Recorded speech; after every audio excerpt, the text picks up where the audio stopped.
The morning the visiting soldier came for us, I was the wingman on the drill square, 4 paces off Sergeant Halvard Thorne's right shoulder, and I have never in my life wanted so badly to be somewhere else.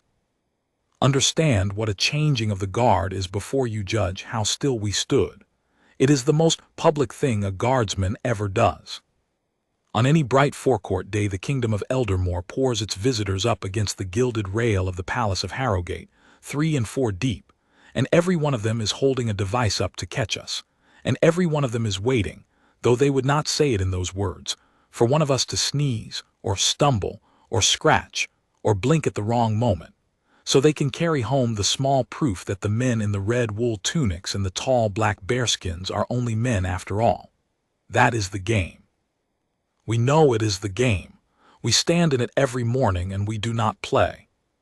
So when the visiting soldier crossed the cobbles that morning, walking against the flow of the crowd with the loose, rolling, deliberately unhurried walk of a man who has decided in advance that he is the most interesting thing anyone will see today, I felt the whole square tighten around him the way a pond tightens around a dropped stone.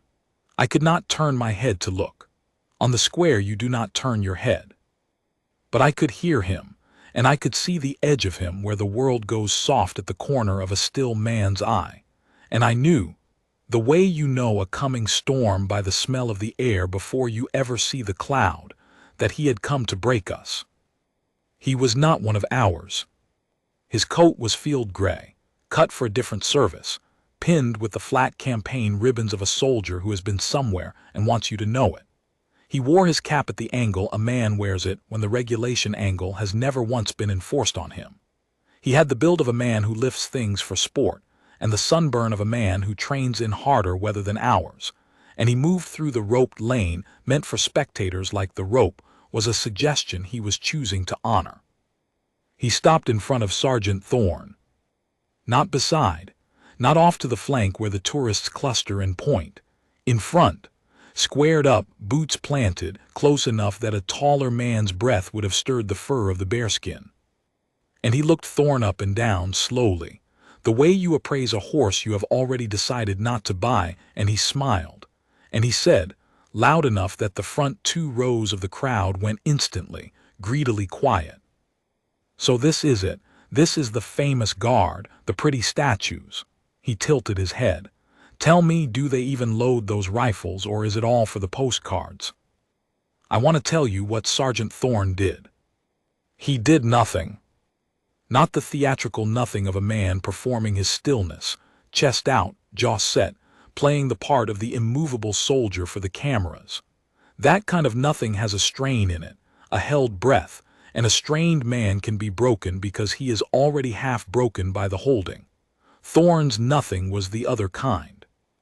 It was the nothing of a man for whom the visiting soldier's words were simply whether heard, registered, and no more requiring of a response than the wind requires you to answer it.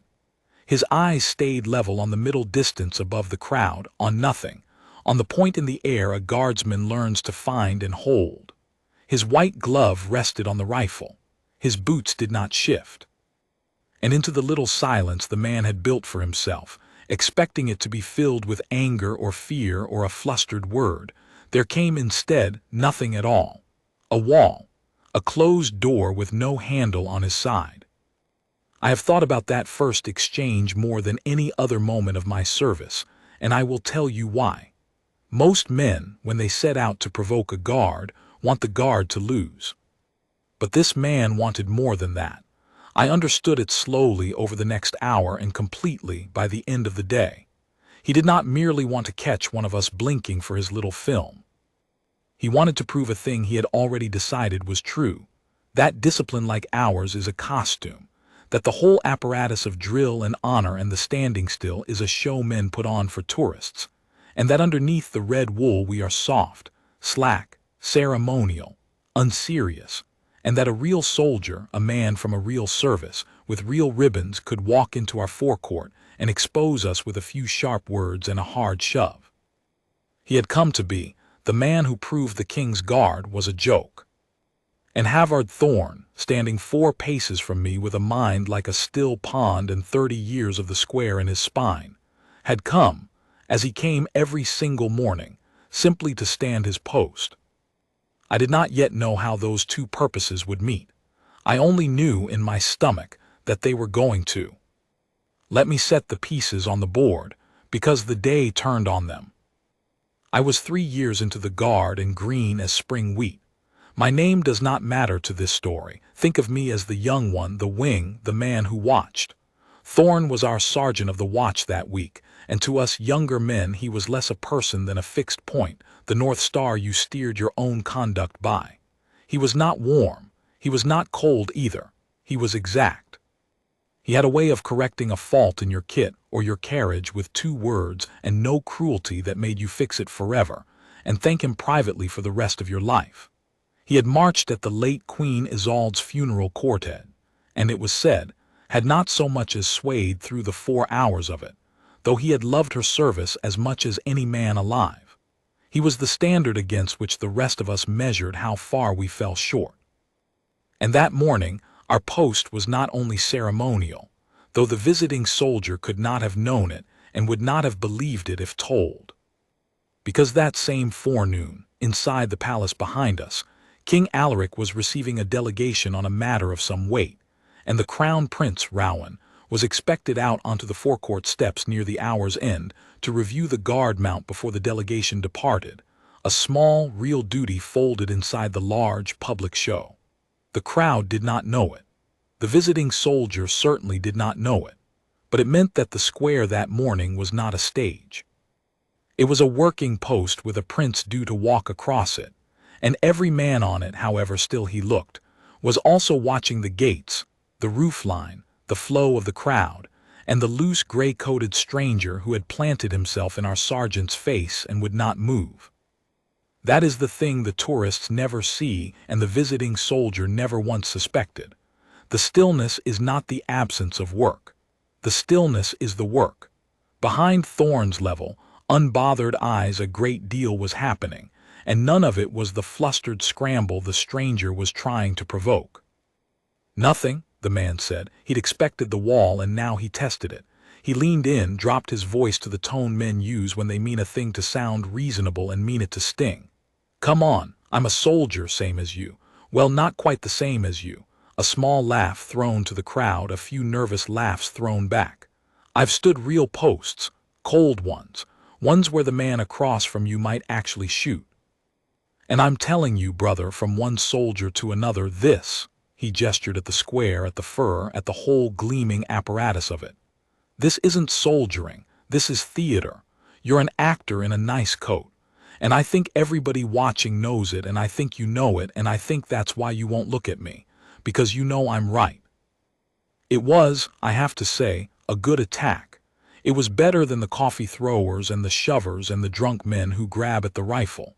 Those men attack the body, and the discipline holds because the discipline is built precisely to hold against the body. This man attacked the meaning. He tried to reach past the wall and pull out the one thing that keeps a man standing on a cold morning when his feet have gone to blocks of pain, and there is no one worth the name to see him do it, the belief that it matters, that the standing is a real thing and not a show. He tried to make Thorne doubt the point of Thorne. And I watched 4 paces off, and I felt the doubt reach for me instead because I was young and it was well aimed. "Isn't he a little right?" some low voice in me whispered. "Aren't we half a show? Look at the phones. Look at the postcards." Thorne did not move. And I only caught it because I had studied him the way you study the one man you want to become. The smallest thing happened. His weight, which rests on a guardsman in a particular settled way, settled a fraction more. It is not a thing a crowd could see. It is barely a thing I could see. But I had watched him do it once before at the funeral in the hour when a lesser man's legs begin to fail, a tiny, deliberate rerouting, a decision made in the body that said, "I am not tired, I am not reached, I am going to be standing here long after you have gotten bored and gone home." It was not a reaction to the man. It was a refusal to react to the man, made so quietly that the man could not even have the satisfaction of seeing his words refused. The visiting soldier saw the knot moving. He did not see the settle, and so he read the whole thing exactly wrong, He thought the wall was empty. He thought there was no one home behind it. He thought, and I could see the thought arrive on his face, the little brightening of a man who believes he has found the seam, that if words would not crack the statue, then he would simply have to touch it. That is the moment I want you to hold on to, because everything after it flows from it. Up to that point the day was only rude. A rude man, rude words, a rude little film for rude little laughs. Guardsman, whether that before breakfast. But in the brightening of his face, I saw the day tip over from rude into something with teeth in it. Because a man who has decided that the guard is a costume has also, in the same breath, decided that there is no real soldier inside it. And a man who believes that will do things to a costume he would never dare do to a soldier. He stepped to the side. He walked a slow half-circle around Thorne, close, trailing the back of 2 fingers along the sleeve of the tunic as he went, the way you'd touch a mannequin in a shop window to see what the fabric was made of. A gasp went through the front of the crowd, small, delighted, appalled. He came round to Thorne's front again and stood closer than before, and now the smile was gone and something harder had come up under it. "Here's what I think," he said. "I think you're going to stand there and take whatever I do because that's your orders, and I think that's the most pathetic thing I've ever seen a man in a uniform do. A real soldier doesn't take it. A real soldier answers." He spread his hands, an invitation, a dare. "So answer me. Do something, anything, push me back, tell me to move. Break your little pose and prove there's a man in there." He waited. Thorne's eyes did not leave the middle distance. "No." The man's voice dropped again, and this time there was a genuine contempt in it, the ugly kind, the kind that has stopped performing and started meaning it. "Then I'll make you." And he put the flat of his hand on the front of Sergeant Thorne's tunic, over the medals, and he shoved. It was not a light shove. He had the weight to give it, and he gave it. On a mannequin it would have knocked the thing off its stand. On a man not braced for it, it would have staggered him back a full pace and made him look, for the length of a stumble, exactly as foolish as the visiting soldier wanted him to look. Thorne did not stagger. I want to be precise about this, because the crowd and the visiting soldier and later half the realm all understood it wrong in the same flattering way, as though Thorne were simply so strong that a shove could not move him. That is not what happened, and it is a poorer thing than what happened. A guardsman is not a bollard. A hard enough shove moves any man. What Thorne did in the quarter-second between the hand landing and the weight arriving behind it was take the shove. He gave a little at the shoulder and the hip, exactly enough, and let the force run down through his frame and into the cobbles the way a well-set post lets the wind run through it into the ground. And then he was simply standing where he had been standing, unhurried, unshifted, his glove back on the rifle, his eyes on the middle distance, as if the hand had never touched him at all. It was not strength. It was 30 years of knowing precisely how much to yield so that nothing shows. The stranger had tried to knock over a statue, and found, to his visible confusion, that he had shoved a door in a stone wall, and the wall had quietly absorbed his whole weight and given him nothing back to lean on. The crowd made a sound then, not the delighted, appalled little gasp from before, a different sound, lower. It had turned. Up to the shove they had been half on the stranger's side, in the way crowds always half enjoy watching authority poked at. But there is a line, and the flat of a hand on an unresisting man's medals is well past it, and the crowd felt themselves cross it and did not like where they now stood. A woman near the rail said clearly, "Leave him alone." A man beside her had stopped filming the guard and started filming the stranger, which is a different and more dangerous thing to be the subject of. The visiting soldier heard the sound change too. And here is the trap that men like him never see until they are already inside it. He could not stop now. He had built the whole performance on the idea that the guard was a fraud, and he was the man brave enough to expose it. If he walked away now, having shoved an unresisting man and got nothing, no stagger, no shout, no fright, no proof of anything except his own bad conduct, then the film he had been making of Thorne's cowardice would turn out to be a film of his own. The only way out he could see was forward. He had to make Thorne react now, or admit in front of the growing crowd that he was the fool and not the guard. So he did what cornered vanity always does. He raised the stakes. "Fine," he said, and his voice had lost the reasonable tone entirely. It came out tight, a little too loud. "You won't move for a shove. Let's try something a soldier can't ignore." He turned his head and swept the crowd with a showman's grin that no longer reached his eyes. "Watch this. Watch how a real service handles a threat, and watch how a costume handles it." And he reached out and closed his hand around the barrel of Sergeant Thorne's rifle. The whole square went cold.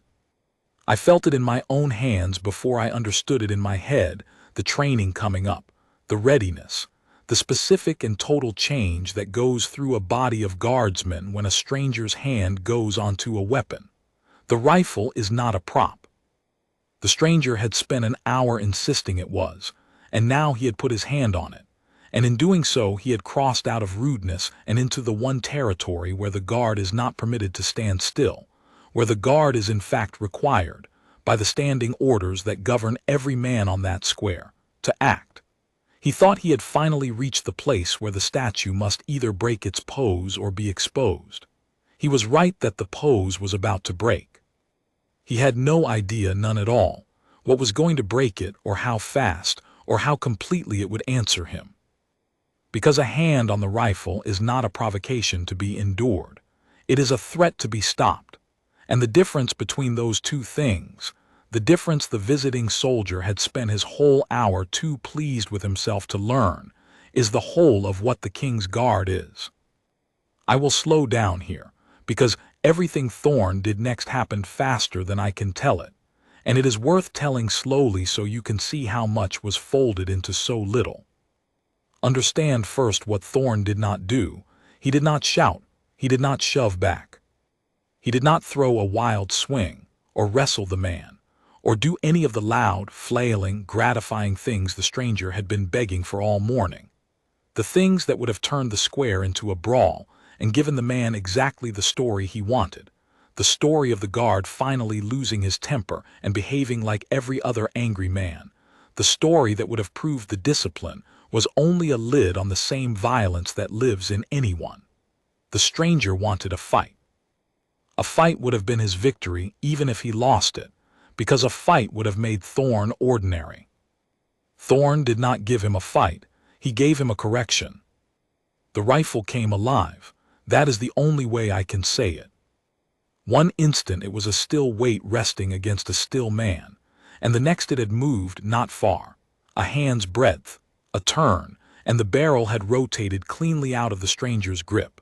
Because there is a way a weapon is held that no untrained hand can keep hold of when the trained hand decides to reclaim it.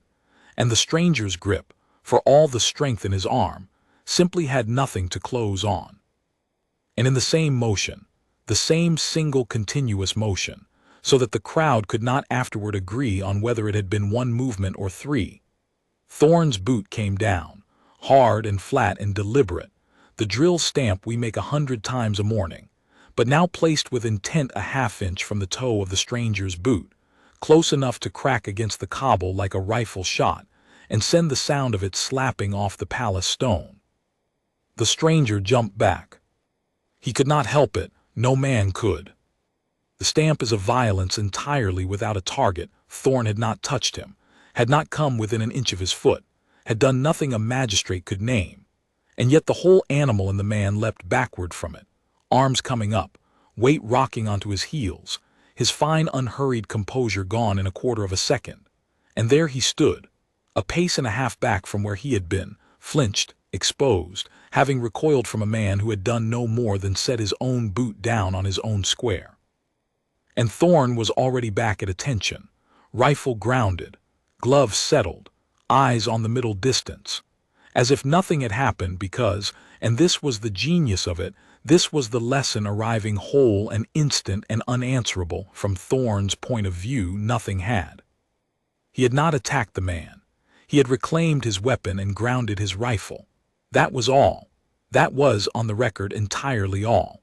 The flinch belonged to the stranger. The recoil belonged to the stranger. The sudden, total, humiliating reversal of who looked composed and who looked rattled, all of it belonged now to the stranger, and Thorne had handed it to him without laying a finger on him or speaking a single word. The crowd made a third sound. It was almost a laugh, but better than a laugh. The low, surprised exhalation of a great many people watching a thing turn over in front of them faster than they can follow, and landing right. I have watched, over the years since, 100 men test a guard, and I have come to know the shape of it the way a physician knows the shape of a fever, and I will tell you the thing they all share, the visiting soldier most of all. Every one of them believes, going in, that the guard's stillness is a weakness he can exploit, a passivity, a helplessness, a not being allowed. And every one of them discovers, at the moment it turns, that the stillness was never passive at all, that it was the most active thing on the square, that the man who appeared to be doing nothing had in truth been doing the single hardest thing, which is to hold a coiled and ready strength in perfect check, and let the fool spend himself against it. It is the difference between a wall and a trap. The fool comes at what he takes for a wall, inert, dumb, there to be climbed or knocked down, and finds far too late that it was a trap, patient and set and sprung entirely by his own weight, and that he built it himself out of every step he took toward it. The visiting soldier had just felt the trap close. He did not yet have the words for it, but the animal in him knew, and the animal in him was afraid, and a frightened proud man is the most dangerous kind there is. Now, a wiser man would have taken his flinch and his film, and walked away, and salvaged what dignity the morning had left him. But you must understand the particular predicament of a man who has staked his whole self on a claim in front of a crowd, and the claim has just been proven false in front of that same crowd, in the space of a second, by the very man he came to expose. That man is not thinking about wisdom. That man is drowning, and a drowning man does not swim for the far shore. He claws at whatever is nearest, even if it pulls him under. What was nearest to the visiting soldier was his own contempt, and he clawed at it. "That's a trick," he said, too loud. His voice had a crack in it now that he could not iron out. "That's a parade trick. You practice that for the tourists." He wiped his palm down the front of his coat, a small, unconscious gesture, as though the flinch had left something on him he wanted off. "You want to know what a real soldier does when a man puts a hand on his weapon. He doesn't do a little dance. He drops him on the ground, every time." He took a step back in, recovering, forcing himself back in, because to stay back was to concede. "But you can't, can you? You're not allowed. You'd be up on charges. That's the whole joke of you. You're a soldier who isn't allowed to be a soldier. You're a leash with a man on the end of it." And here I will tell you honestly, he found a real thing, not the thing he thought he'd found, but a real one, and it went into me like a splinter, because it is the thing every young guardsman lies awake with at some point in his first years. We are men trained to violence and forbidden from it. We carry the means and the skill to end a man in a moment, and we spend our whole service not ending anyone, standing still, taking abuse, being poked and filmed and shoved and mocked, and never, almost never, being permitted to answer with the force we so plainly hold in reserve. It looks from outside exactly like a leash. It feels, on the worst mornings, from inside exactly like a leash. And a certain kind of soldier from a certain kind of harder service looks at us and feels a genuine scorn, because to him the restraint is not strength. It is a lack. It is a soldier neutered by ceremony. I felt the splinter go in, and I glanced, a flicker, no more, an eye movement no crowd could catch, toward Thorne, wanting him to answer it, needing him to answer it, and finding, of course, only the level, unbothered profile and the eyes on the middle distance, giving nothing, and for one bad moment I thought, he has no answer. The man is right, and Thorne is simply enduring it because enduring is all the leash allows. I was wrong. Thorne had an answer. It was the whole rest of the day, and it did not come in words, and when it finally came, the visiting soldier understood it so completely that he never troubled another guard again as long as he lived. But it did not come yet. Because the lesson Thorne was teaching, I see this now, I did not see it then, was not a lesson you deliver in a sentence to a shouting man. It was a lesson you let the man teach himself, by giving him exactly enough rope and not 1 inch of the reaction he was fishing for, and letting the crowd and the consequence and the man's own drowning do the rest. So Thorne gave him nothing, again still. And the nothing, which the stranger had first mistaken for cowardice and then for a parade trick, began slowly, in the man's own face, to reveal itself as the thing it actually was: mastery. Complete, effortless, unhurried mastery. Because a man who is being scorned and does not answer is either a coward or a master, and the crowd had just watched, with their own eyes, this particular man reclaim a rifle and stamp a grown soldier back on his heels without so much as changing his expression. And so the crowd knew, the crowd had been shown, that whatever this stillness was, it was not cowardice, which left only the other thing. And when a crowd decides that the still man is the master and the loud man is the fool, the loud man is finished, and every further word he says only drives the nail. The stranger felt the ground going. I watched him feel it. He looked around at the faces on the rail, expecting, still, some of the early complicity, the shared enjoyment of poking the pompous guard, and found instead a wall of a different kind. 50, 60, 100 faces gone flat and cold and unfriendly, phones up, but pointed now entirely at him. Somewhere a child asked its mother, in the piercing carrying voice children have, why the gray man was being so mean to the soldier, and the mother's low hush did not come fast enough to keep the whole front row from hearing it, and a few people actually laughed. And that, the laugh, the child's clean verdict landing where all the man's clever contempt had not, that was the thing that broke his composure clean through.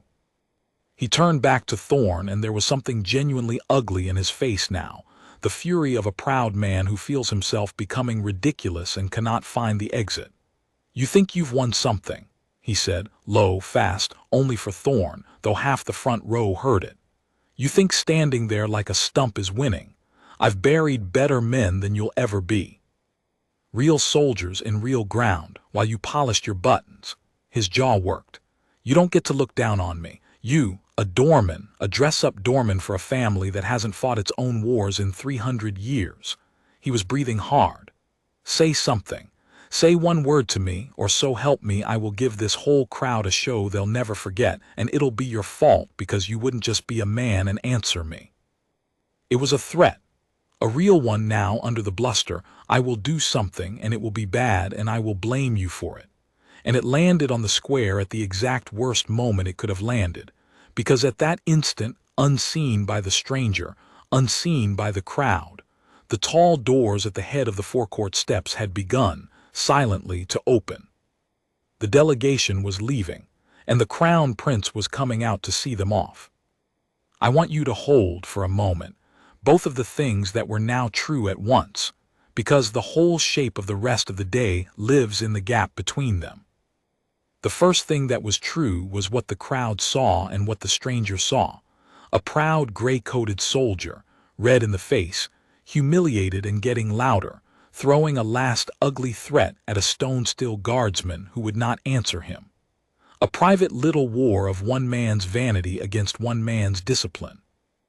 The second thing that was true, the thing only the guardsmen on that square knew, was that the private little war was about to walk directly into the path of a state occasion. Because in perhaps 90 seconds, Crown Prince Rowan would descend those steps with the departing delegation, would cross the forecourt within a few strides of exactly the spot where the stranger stood shouting, and would review the guard mount as he passed.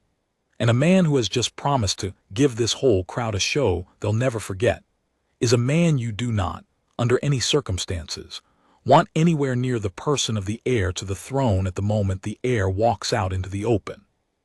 Everything changed for me in that instant, and I understood with a jolt that it had changed for Thorne some seconds before. That Thorne, whose eyes had never left the middle distance, had of course been reading the doors the whole time, had felt the change in the light and the movement of the household staff at the top of the steps, and had known before I did that the arithmetic of the morning had just turned over completely. Up to now, the stranger had been a nuisance. A rude, aggressive, tedious nuisance, but a nuisance, to be endured and outlasted and given nothing. Now the stranger was a variable standing in the path of the crown prince, and everything about how Thorne handled him had to change, silently, instantly, and without one flicker of it showing on his face or reaching the stranger's understanding. Because the surest way to turn a puffed-up fool into a genuine danger is to let him see that he has suddenly become important. This is the thing I most want you to take from what I am telling you. The crowd thought they were watching a contest of wills. Could the loud man make the still man crack? They were not. That contest was already over.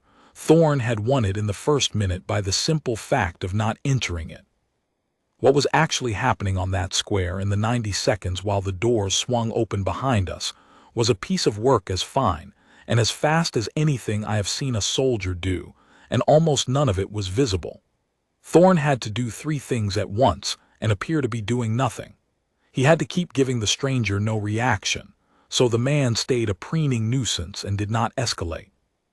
He had to move the man, get him off the line the prince would walk, and do it so smoothly the man would not know he was being moved. And he had to do it all inside the drill, using only the tools a guardsman is permitted, without a shout, without a struggle, without one act a magistrate or a camera could name as force. He had, in short, 90 seconds to herd an angry, unstable, self-important man off a collision course with the crown prince, using nothing but discipline, and to make it look, from every phone on the rail, like a guardsman simply changing his post. He began at once. It started with a single, sharp movement of the rifle to the shoulder, the crisp, ringing motion of the drill, the shoulder arms, executed with a snap that cracked across the square. To the crowd it was only the guard at last, doing something recognizably guard-like. A small cheer even went up from somewhere. To the stranger it was, he could not help but read it so, a response, finally, a reaction he had provoked, and his face lit with the ugly triumph of a man who thinks he has scored. But that snap of the rifle was not for the stranger at all. It was a signal. Every guardsman on that square read it in the same half-second and knew what it meant, because it is a signal we drill precisely so that it can be given in front of 1,000 people and understood by none of them but us. Form on me, close the mount, we are moving. And we moved. Not toward the stranger. That was the beauty of it, the thing he never understood even at the end. We did not converge on him, did not surround him, did not give him the confrontation his whole body was braced for and would have fed on. We began, instead, a change of the guard, a real textbook letter-perfect change of the guard, the most ordinary and unremarkable thing that can happen on a palace forecourt, the very thing the crowds come to see. Boots came round. The relief formed. And the new formation, as it took its ground with slow ceremonial exactness, happened how strange, how entirely by the book, to take its ground in a line that placed a wall of red wool and grounded rifles precisely along the route the crown prince would walk, with the stranger neatly, invisibly, and without one hand laid on him, shepherded to the outside of it. He was being moved and he did not know it. He thought he was standing his ground against a guard who had finally, at long last, flinched into motion. In fact, he was a sheep being walked by dogs he could not see were dogs, and the fold he was being walked into was the one place on the square where he could do the crown prince no harm and cause the crown no scene. Off to the flank, behind the rope, among the very tourists he had swaggered past an hour before as though they were beneath him.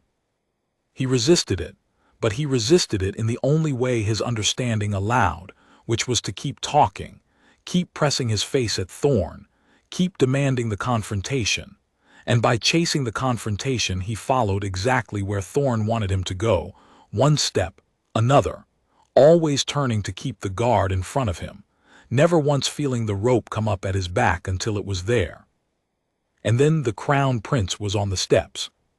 You would have to have stood on that square to feel how the air changed. The crowd forgot the gray soldier in an instant. A prince was in the open, and every phone that had been trained on the stranger's disgrace swung up and away toward the young man in the plain dark coat descending the forecourt steps with the departing delegation, unhurried, easy, lifting a hand to the rail as the crowd's murmur turned warm. Rowan had that gift. The people loved him for it. He could cross a public space and make 1,000 strangers feel he had noticed each of them. He came down the steps and out across the cobbles, and his path took him, as it was always going to, within a half-dozen strides of the flank where the stranger now stood, pinned by the rope and the wall of guardsmen and his own blind pursuit of a fight. I was in the new formation by then, grounded, eyes forward, and I could see the stranger at the edge of my vision, and I watched the thing I had been dreading move through him, because he saw the prince too. And a man like that, a man drowning, a man who has just been made ridiculous in front of a crowd and cannot find the exit, a man like that, when a prince walks by, feels the thought arrive that here, at last, is a bigger stage, a way to matter, a way to turn his small humiliation into a large event. I saw his weight shift. I saw his hand come off the rope. I felt, 4 men down the line, every guardsman feel it with me, that half-instant of collective readiness, the whole mount coiling without moving, because if the man lunged, if he so much as took one fast step toward the prince, there would be no more hurting, no more discipline as shepherd. There would be the other thing, the fast and total and final thing that the guard exists to do and prays every day it will not have to. And Sergeant Thorne, who was nearest the stranger, who had walked him to that flank, who had never once in the whole hour given the man a word, turned his head. It was the first time all morning he had looked at him. One clean quarter-turn of the head, the eyes coming off the middle distance and landing, for the first time, directly and fully on the face of the visiting soldier. And Thorne said, in a voice I had never heard him use, not loud, not hard, pitched so low that I doubt 3 people beyond the stranger caught the words at all, Thorne said one quiet sentence. I will tell you what it was. But first I have to tell you what it did, because the sentence is small and what it did was not. The stranger's hand, half lifted, stopped. The shift of his weight reversed. Something went out of his shoulders, the puffed, braced, drowning belligerence that had carried him through the whole hour, and something else came into his face that I had not seen there once all morning and would not have believed the man capable of. Understanding. Real understanding. The specific, awful, clarifying understanding of a man who has just been shown, in a single sentence, precisely what he was about to do, precisely what would have happened to him if he had done it, and precisely how completely the still man in front of him had been in control of every second of the hour he had spent believing himself the master of it. The prince passed. He passed without ever knowing. I am nearly certain he never knew how close the morning had run to the edge, because there was nothing to see. The guard mount stood perfect, the change of the guard preceded by the book. A gray-coated tourist stood quiet at the rope with an odd, stricken look on his face, and the heir to the throne of Eldermoor reviewed his guard and saw them flawless, and moved on, and the delegation's carriages rolled out through the gates. And the danger, the real danger, the danger no camera had caught and no headline would ever carry, passed out of the square like a held breath let go. And only then, with the prince safely gone and the crowd's attention drifting, and the whole crisis dissolved back into an ordinary bright forecourt morning, did I let myself understand what I had actually watched. I had come onto that square thinking, as the crowd thought, that I was going to see whether a loud man could break a still one. What I had seen instead was a still man quietly, invisibly, and without a single act of visible force, take command of a dangerous situation and steer it. The crowd, the stranger, the mount, the prince, all of it safely through, and leave every one of them believing nothing had happened at all. The lesson the stranger had come to teach us, that our discipline was a costume and our stillness a fraud, had been answered so completely that he would spend, I think, the rest of his life turning it over. But the lesson had not been for him alone. It had been for me too, standing green and doubting in the wing with his splinter still in me. And I have never once in all the years since wondered again whether the standing still is a real thing. But I am getting ahead of the morning. Because the sentence Thorne spoke to the stranger, and everything that came after it, is where the day truly turned, and to make you feel it, I have to go back to the flank and the rope, and the man's stricken face, and tell you what was said. The sentence was this: you have your hand near a place it must not go, in front of a man you did not see, whose only job for 30 years has been to stop it. So I am going to give you one chance to be a soldier instead of a story and stand down. That was all. 9 plain phrases or thereabouts. I have set it down as near as memory will hold it, and I have turned it over so many times that I no longer fully trust the exact words, only their weight. But the weight I remember perfectly, and so did the stranger, because the weight was the point. Look at what was inside it. There was no threat in it, not one word of what Thorne would do to him. There was no anger in it, no contempt returned for contempt, none of the heat the stranger had spent an hour trying to strike out of him. There was, instead, 3 things, delivered so quietly and so exactly, that they went past the man's defenses entirely, and landed in the one part of him that could still hear. First, you did not see me. The whole hour the stranger had believed himself the observer, the sharp-eyed real soldier who saw through the costume, and in 6 words Thorne inverted it. You were the one who did not see. You did not see the doors open. You did not see the prince come out. You did not see that you were being walked to this rope. You did not see the man in front of you at all. The scorn the stranger had poured out all morning turned around in that instant and pointed at himself. Second, whose only job for 30 years has been to stop it. Not a boast, a fact stated flat. The stranger had built his whole assault on the belief that we were not real soldiers, that there was no service behind the wool, no war behind the buttons. And Thorne, in one phrase, told him what he was actually standing in front of. Not a doorman, not a dress-up statue, but a man who had spent 3 decades doing the single hardest thing a soldier can do, which is to hold ready, every hour of every day, for a violence that must never come, and to be judged by an ignorant world as ceremonial precisely, because he was so good at his work that the violence never did. The stranger's own service was full of days when the thing happened. Thorne's service was 30 years of making sure the thing did not. And only a soldier could understand which of those is the harder discipline. And the stranger, whatever else he was a soldier, and he understood it. Third, and this is the one that took the fight out of him entirely, one chance to be a soldier instead of a story. Because Thorne had seen, of course he had seen, the exact thing driving the man. Not malice. Vanity, and under the vanity a kind of hunger to matter, to be something more than one more gray coat in a hard service, to walk into the most famous forecourt in the realm and be, for one morning, the man who did the unforgettable thing.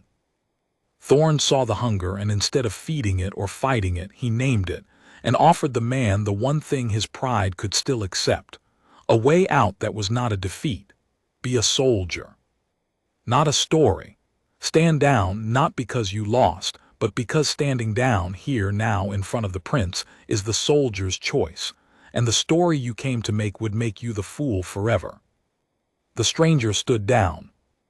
I saw it go through him, the hand lowering the rest of the way, the shoulders coming down, the breath going out of him long and shaking. For a moment he looked simply lost, a big man in a gray coat who did not know where to put his hands. Then he did the thing I will always remember, the thing that told me he had truly understood and not merely been cowed. He came to attention. There at the rope among the tourists, with no one ordering him to and half the crowd already turned away. He squared his boots and straightened his spine and brought his hand up in a slow, correct, unmistakable salute, and he held it, facing Sergeant Thorne, for the full 3 seconds the drill requires. It was not a surrender. A soldier does not salute a man who has beaten him. A soldier salutes a man he has come to respect. It was the only apology his kind of pride could make and the largest one it had, and Thorne, who had not looked at him all morning, who had given him nothing for an hour, Thorne turned his head that 1/4 turn again and looked the man in the eye and returned the salute. Crisp, complete, equal to equal. And then both hands came down, and Thorne's eyes went back to the middle distance, and the stranger lowered his and turned and walked out through the crowd, and the whole thing was over. And I do not think one person in 50 on that rail understood that they had just watched the entire war end in a gesture that lasted 3 seconds and made no sound at all. I should tell you about Thorne now, a little, because the stranger's mistake was in thinking there was no story behind the wool, and there was a great one, and it explains how a man comes to be able to do what Thorne did that morning. But I will keep it short, the way Thorne kept everything short, because the man himself would not have wanted a page of it. He had not always been ceremonial. That was the first thing the stranger got wrong, and the thing that would have astonished him most. Before the red wool and the bearskin, before the forecourt and the postcards, Thorne had served a long time in a hard part of the service, in the kind of cold and dangerous posting the stranger had bragged about as though it were his alone, and Thorne had come out of it, as the best of those men do, not with a hunger to tell the stories, but with a permanent and total disinterest in telling them. He had seen the thing happen more than once.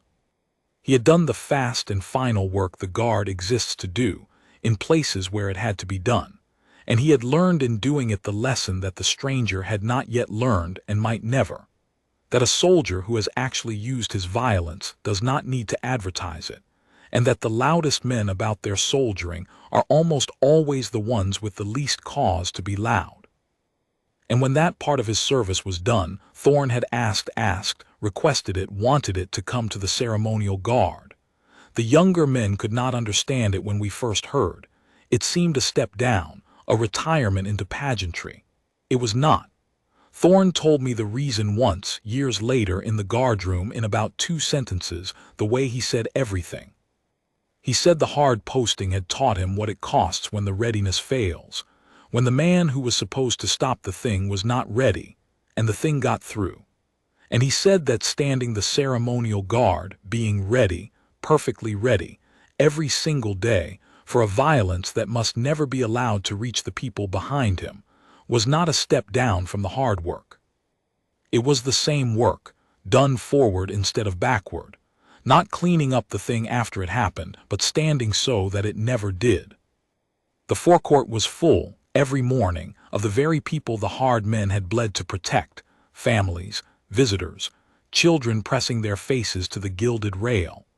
And Thorne had decided that there was no higher post in the whole service than the one where you stood, still and unregarded and mistaken for a statue, between those people and the thing that might come for them. That is the man the stranger called a dress-up doorman, and that is why the sentence at the rope landed the way it did. Because when Thorne said his only job for 30 years had been to stop it, he was not making a speech. He was telling the plainest truth of his life, and one soldier, hearing another soldier tell the plainest truth of his life, cannot help but know it for what it is. I thought when the stranger walked out through the gates that the morning was finished. It was not. The forecourt version was finished. The crowd dispersed. The mount stood down. The ordinary bright day rolled on. But the phones do not forget, and by that evening the day had become a thing much larger than the square, and it nearly went wrong in a way that had nothing to do with the stranger at all. And I have to tell you about that too, because it is where I learned the last part of the lesson. By nightfall the films were everywhere. There had been 60 phones on that rail, and every one of them had caught some fragment, and the fragments had been stitched and shared and argued over until the whole realm seemed to have an opinion. Most of it was as you would expect: the shove, the flinch, the crowd turning, the gray man's disgrace, and most of it painted Thorne exactly as the day deserved, the immovable guard who had humbled the loud fool without lifting a hand. There is a kind of satisfaction a whole nation takes in that, and it took it fully. But that was the trouble. Because it was not long, a day, no more, before a different current started to run under the first one. A voice in the palace administration, a careful and ambitious sort of man whose name I will not trouble you with, looked at the films and saw not an ended matter but an opportunity, and he began to press, quietly at first and then less quietly, for the stranger to be pursued, found, named, charged. A foreign soldier had laid hands on a king's guardsman and on his weapon in public, within strides of the crown prince. And here, said the careful man, was a chance to make an example that the whole world would see, to answer the insult with the full weight of the law and let no one ever again imagine he could walk into the forecourt of Harrogate and treat the guard as a plaything. It sounded, the way such things always sound, like standing up for us, like honoring Thorne, like justice. And it would have undone everything Thorne did.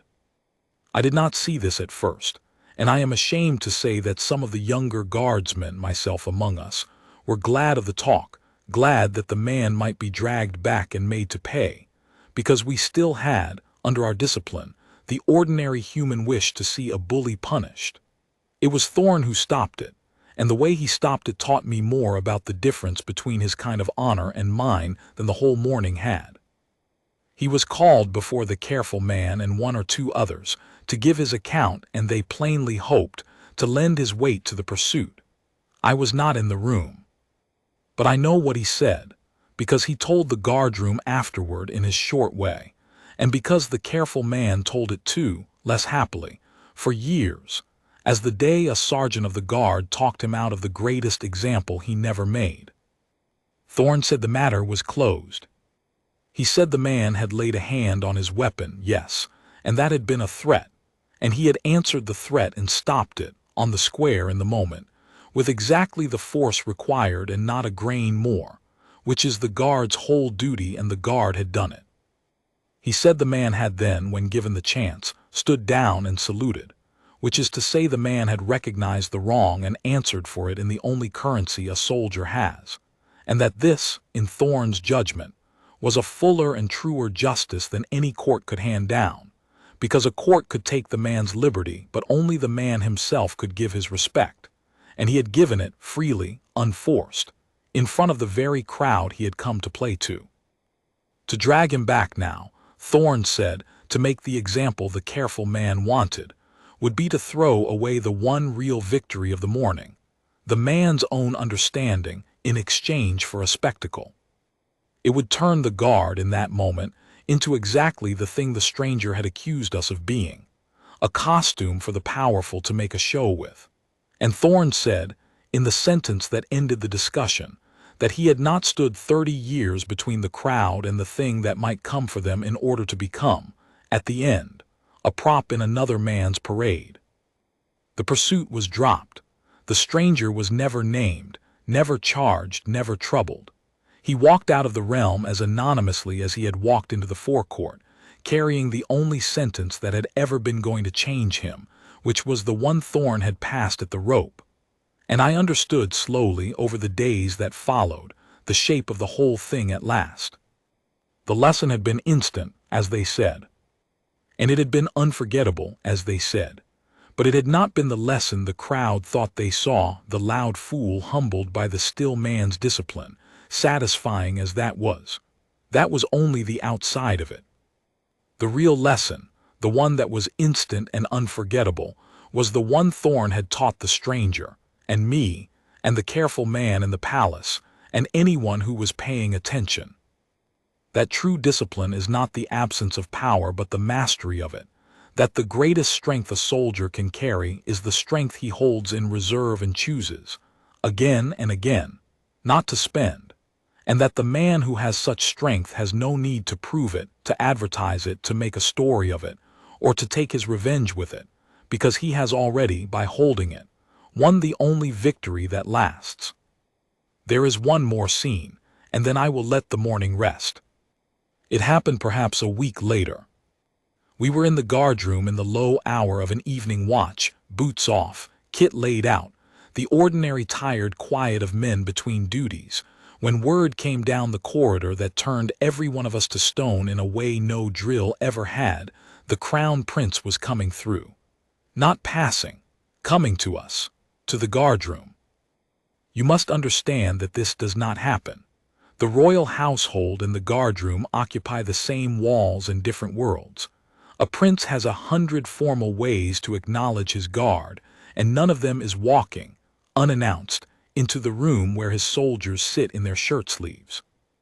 We were up and straightening before the thought had finished.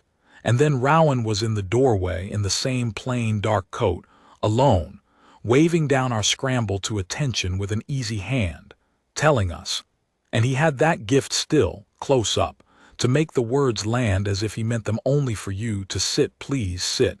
He had not come to inspect anyone. He had come, he said, because he had learned something about the changing of the guard the week before that he had not known on the day.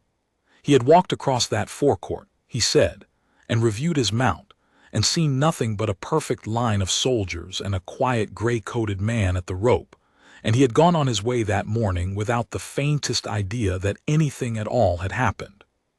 It was only later, from the films and from the accounts, that he had learned what had in fact been unfolding in the 8 feet of cobbles he had strolled past without a care. A man threatening a show, a hand near a weapon, a crisis steered so quietly around his own person that he, the person it centered on, had walked straight through the middle of it and felt only the warmth of a crowd and the pleasure of a bright morning. And he had come, he said, to say a thing that a prince does not often get the chance to say to the men who guard him, because the whole design of our work is that he should never need to know we have done it. He found Thorne with his eyes. Thorne had come to attention despite the waved hand, because there are things a sergeant of 30 years cannot make his body not do, and Rowan crossed the little room and stopped in front of him. And the prince said that he had spent his whole life inside the protection of men like Thorne without ever once, until that week, understanding what the protection cost or how it was performed. He had thought, he admitted, as the whole world thinks, as the stranger had thought, that the guard at his ceremony was ceremony. He had learned that week that the guard at his ceremony was the reason the ceremony had never once in his life turned into anything else. And he wanted Thorne to know that he knew it now and would not forget it, and that the plain fact of having walked safely across a forecourt without knowing he had been in any danger was the highest work a soldier could do for him, and the least thanked, and that he was thanking it now. Then the Crown Prince of Eldermoor did the thing that I have carried longer than anything else from that whole season of my service. He stepped back 1 pace and he brought his hand up and he saluted Sergeant Halvard Thorne, a prince to a guardsman, held for the full 3 seconds. And Thorne, who had returned the stranger's salute at the rope as equal to equal, did not this time return it as an equal, because a guard does not salute his prince first or last, but stands to receive him.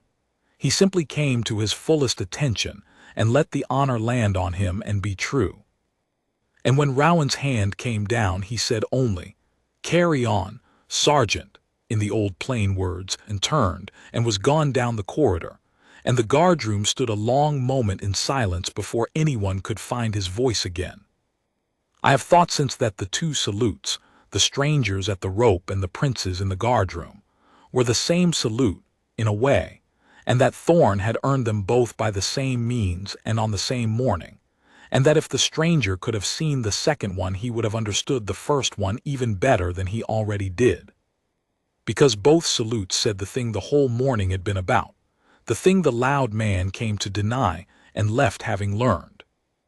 That the still, unregarded, mistaken for ceremonial man in the red wool tunic is not less of a soldier than the ones in the field but more. That the discipline to stand ready for a lifetime for a battle you pray will never come, and to be thought a costume for your trouble, and to want no more reward than the safe passage of the people behind you, is the hardest soldiering there is, and the highest, and the least seen. There is a thing I have not told you yet, and I have saved it for here because it belongs beside the 2 salutes and not before them. That evening, after the guard mount stood down and the square emptied and the ordinary work of the barracks closed over the day, I found I could not let it go. I had the splinter still in me, the leash, the doorman, the actor in a nice coat, and I did the thing a young man does when a doubt is too big to carry alone. I went to find the one man who might unmake it. I found Thorne in the yard behind the guardhouse, out of the wool now, in his shirt sleeves, cleaning his kit with the slow, unhurried hands he did everything with, and I stood in the doorway a while before I could make myself speak. When I did, it came out clumsy and too honest, the way the important questions always do. I asked him, I am not proud of it, but I asked him whether the gray soldier had been right. Whether we were only a show. Whether a man who had stood the hard posts, the cold ones, the real ones, had the truth of it, and we were the pretty version, the leash on the end of which a real soldier is not allowed to be a soldier. Thorne did not stop cleaning his kit. He did not look up right away.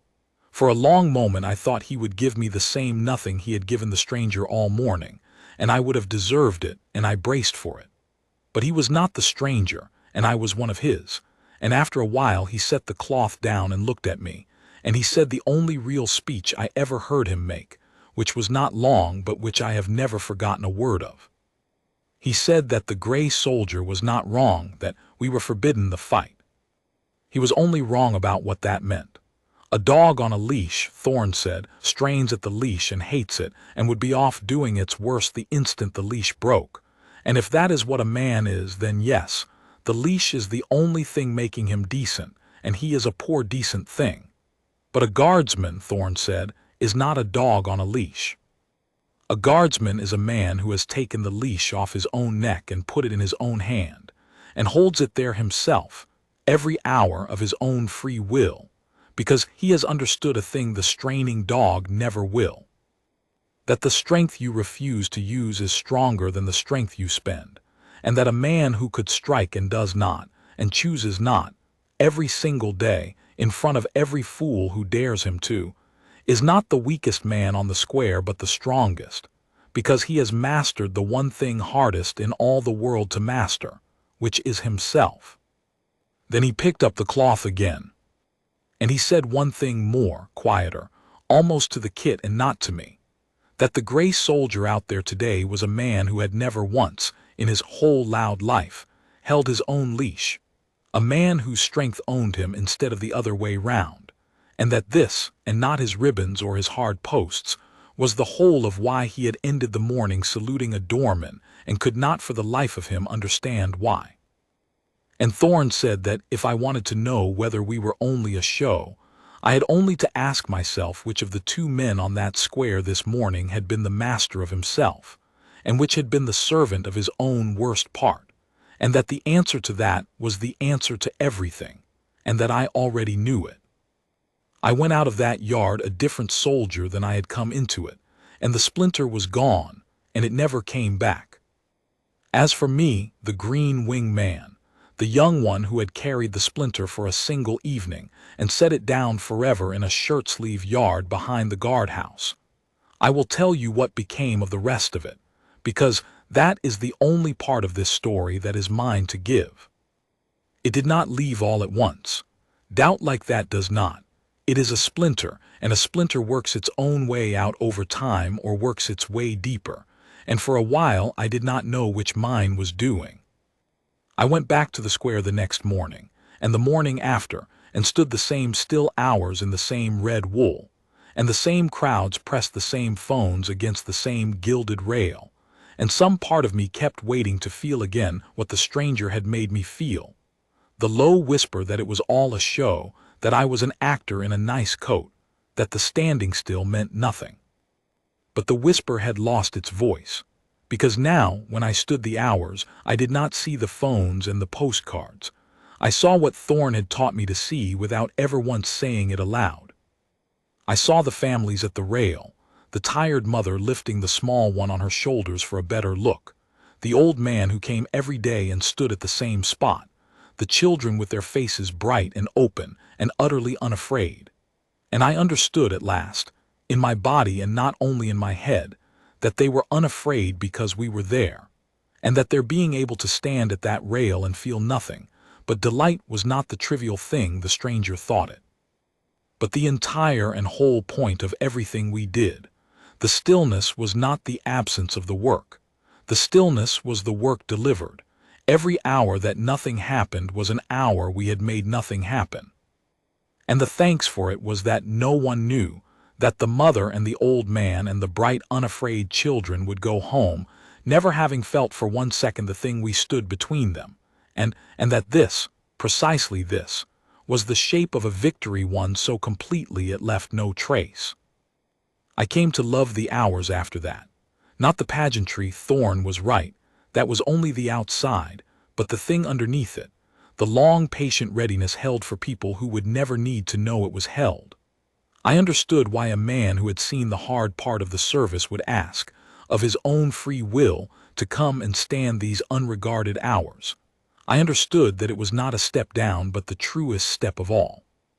And when, years on, I made sergeant myself and stood younger men on the square, and watched the first loud fool of their careers plant himself in one of their faces to see if the statue would crack, I found I had, ready in me, the whole of the lesson Thorne had given me, and I gave it to them the same way he gave it to me, not in a speech, but by standing beside them still and giving the fool nothing, and letting the boy watch the nothing do its work.